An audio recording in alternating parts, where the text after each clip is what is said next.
कारण त्या भगिनीला माहित आहे आजपर्यंतच्या काळामध्ये कोणत्याच भावाचं एवढं महत्व आम्हाला कळलं नाही, पण विठ्ठल सहकारी साखर कारखाना चालू करून ज्या घरामध्ये चुली पेटवण्याचं काम तुम्ही केलं, ती भगिनी निश्चितपणानं तुम्हाला आमदार होण्यासाठी आशीर्वाद देते। आज खऱ्या अर्थानं या पटवर धनकरोलीच्या गावामध्ये हा उत्साह आणि जोश बघता 23 तारखेला फक्त गुलाल उधळायचा आहे। म्हणून या ठिकाणी तुमच्या आमच्या सगळ्या सोबतीची सहकार्यांची नितांत गरज आहे। बंधूंनो, माढा तालुक्यामध्ये गेली 30 वर्ष झालं ज्या आमदारला तुम्ही आम्ही निवडून देतोय, खऱ्या अर्थानं चिंतन किंवा आत्मचिंतन करण्याची ही गरज आहे। कारण ज्या ज्या वेळेला आता माढा तालुक्यामध्ये फिरणं होतं, त्या वेळेला माढा तालुक्यामध्ये जर बघितलं तर फक्त इथल्या आमदारांना स्वतःचं घर भरण्याचं काम केलं। आज काय व्हिडिओ आम्ही या ठिकाणी मोबाईलवर बघितले, पण आज विधानसभेची निवडणूक आहे मित्रांनो। विधानसभेच्या निवडणुकीमध्ये बोलत असताना तुम्हाला पाण्यासाठी लढावं लागणार आहे, तुम्हाला आरोग्यासाठी लढावं लागणार आहे, तुम्हाला इथल्या तरुणांच्या हाताला रोजगार द्यावा यासाठी लढावं लागणार आहे। पण ही लोक कशावरती बोलतात तर कारखान्यावरती बोलतात। मला एवढंच तुम्हाला एक प्रश्न विचारायचा आहे, बंधूंनो, विठ्ठल सहकारी साखर कारखाना बंद होता, विठ्ठल सहकारी साखर कारखाना बंद असल्यामुळं तिथल्या सभासदांच्या असू द्या, तिथल्या कामगारांच्या असू द्या, काय दयनीय अवस्था झाली होती ही तुम्ही आम्ही सगळ्यांनी उघड्या डोळ्यांनी बघितलेली आहे। आणि आज त्या विठ्ठल सहकारी साखर कारखान्याच्या कामगारावरती एक व्हिडिओ बघितला, खरोखरच ह्या आमदारच्या बाबतीतली एक शोकांतिका आहे। खरोखरच त्या माणसाच्या त्या मनाची कीव येते असं वाटलं। कारण बंधूंनो, ज्या कामगारांवरती दुसऱ्याच्या बांधावरती जायची वेळ आली होती, गौंड्याच्या हाताखाली जायची वेळ आली होती, या विठ्ठलानं त्या कामगारांच्या हाताला पुन्हा नवी उभारी दिली आणि काम दिलं, आणि तुम्ही त्या विठ्ठलावर शिंतोड उडवण्याचं पाप करताय। खऱ्या अर्थाने ही विचार करण्याची गरज आहे।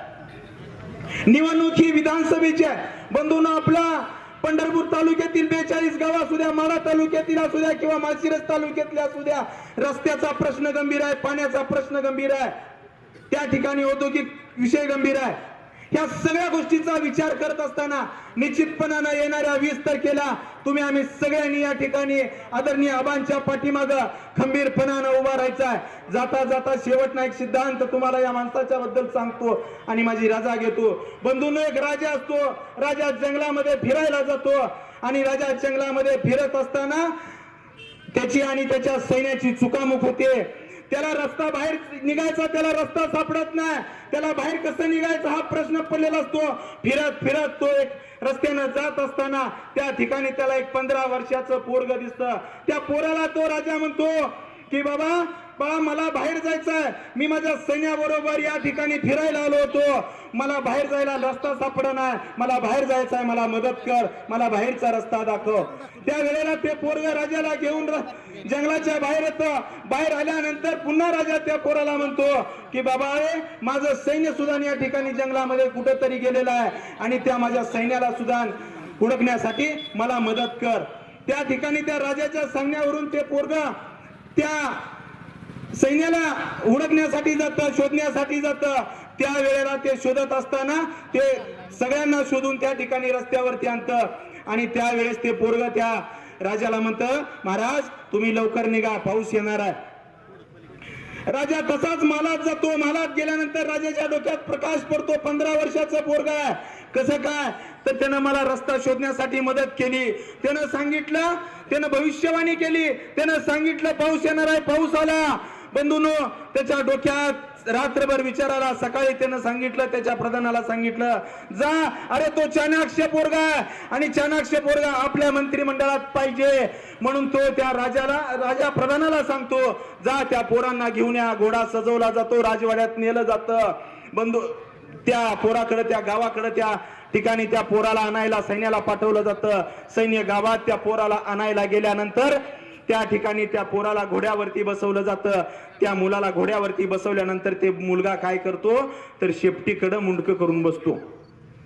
त्याला सैन्य सांगतं की बाबा रे असं उलट का तू बसलाय, पुढे मुंडकं करून बसलाय, घोड्याकडे तू शेपटीकडे तू मुंडकं करून का बसलाय. तो काही ऐकत नाही. तसेच ते सैन्य त्याला घेऊन राजवाड्यात जातं. ही सगळी हकीकत सैन्य राजाला सांगतात आणि राजा म्हणतो अरे बाबा तुला एवढा मोठा घोडा सजवून पाठवला, तुला मंत्री करायचा, तुला घोड्यावर बसायचं माहित नाही का. त्यावेळेला त्या मुलाचं मार्मिक उत्तर त्या ठिकाणी तो राजाला सांगतो महाराज मी ज्यांच्यामध्ये बागलो, ज्यांच्यामध्ये राहिलो, ज्यांनी मला मोठं केलं त्यांच्याकडे पाठ फिरून मी तुमच्या या राजवाड्याकडे कधी येणार नाही. मी किती जरी पुढे गेलो तरी या जनतेकडे कधी मी पाठ फिरवणार नाही. असा हा माणूस आहे. हा माणूस कधीच आपल्याकडे पाठ फिरवणार नाही. अरे आजपर्यंत कार्यकर्ता म्हणून तुम्ही आम्ही काम केलं, पण आजपासून एवढं निश्चितपणानं तुम्हाला सांगतो की याचा भाऊ म्हणून, एक मित्र म्हणून आबाच्या पाठीमागं तुम्ही आम्ही सगळ्यांनी खंबीरपणानं उभं राहावं एवढंच आव्हान तुम्हाला करतो. आणि 20 तारखेला तुतारी या चिन्हासमोरील बटन दाबून प्रचंड अशा बहुमतानं निवडून द्यावं. तुतारी वाजवणारा माणूस या चिन्हासमोरील बटन दाबावं आणि प्रचंड बहुमतानं निवडून द्यावं. आणि इथल्या प्रत्येक पटवर्धन कुरोलीचा माणूस कमीत कमी आबा मंत्री होईपर्यंत गुलाल निघाला नाही पाहिजे. एवढा गुलाल आपण उधळूया, एवढी शपथ या ठिकाणी घेऊया. धन्यवाद. जय हिंद, जय महाराष्ट्र.